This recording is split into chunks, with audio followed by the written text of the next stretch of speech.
Tech hubs, innovation corridors, business incubators, all buzzwords surrounding high growth and high-tech companies. The question is, where will the next BlackBerry come from? And is Ontario ready and able to help an emerging company scale up and become truly global, creating jobs and wealth here at home? To talk about this, I'm pleased to welcome Benjamin Bergen, Executive Director of the Council of Canadian Innovators, to Focus Ontario. Thanks so much for being here. Thanks for having me, Alan. What is the major stumbling block to that kind of thing, seeing another BlackBerry bubble up out of Southern Ontario? Yeah, so in Ontario, we're really good at invention, and our companies are really good at kind of starting up. We're really good at that. But where the real challenge is in the scaling piece. So how do we go from creating a company from 10 million to 100 million to a billion? And the areas that we at the council really advocate are around access to capital, talent, and customers. And it's working with government on those kind of three pedals, if you will, that will really help push companies to be able to scale, grow, and become the next BlackBerry, the next Apple, or next Google. So Kathleen Wynne made a big announcement about high-speed rail, trying to address many of these concerns by saying, okay, now we're going to be able to move goods and talent and people all along this corridor. What's the council's reaction to that announcement? So obviously, any ability to be able to move talent, from different jurisdictions, whether it be Toronto to Waterloo or the KW area, is great and is welcome news. But the challenge is that something like that is probably about 10, maybe 15 years out from being implemented and completed. So what are the tools and the mechanisms that we can do now to help these companies scale and grow?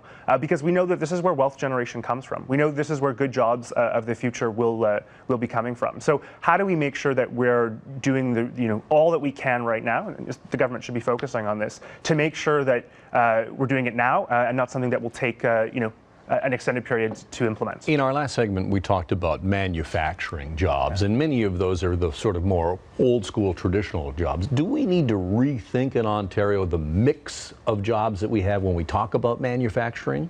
Yeah, so I think obviously, the manufacturing jobs coming back is great, but is that, as you mentioned, partly a dollar in comparison with the United States? So I think government, needs to know, and I think we're all aware of this, that the jobs of the future will be high growth, high technology positions. So the government should be focused on how do we help ensure that those are the jobs that are being created.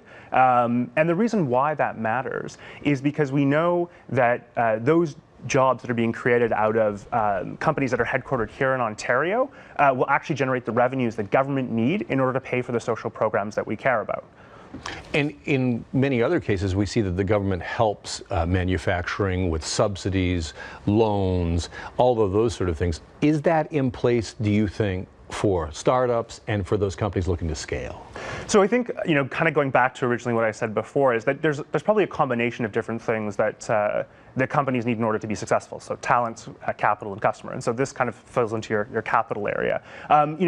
Companies need to make sure that they have the ability to access the risk capital that they need in order to scale and grow. Should that come from government coffers? Yeah, so I think to look at a bit of an example from the scale-up voucher or from the cluster proposal that the federal government implemented. That's the federal government looking at different areas where we have expertise and making some bets on some of our clusters that are more successful and doing well. So I think that governments do need to look at certain areas and see where additional help is needed for those spaces. I asked our last guest in manufacturing, there's a 1 year away from an election. This is the time that, councils and all kinds of agencies put their asks in. What is your ask of the three parties? What do you want to see on the agenda? Yeah, so I think obviously the big thing that we at the council really advocate is creating relationships between industry and government.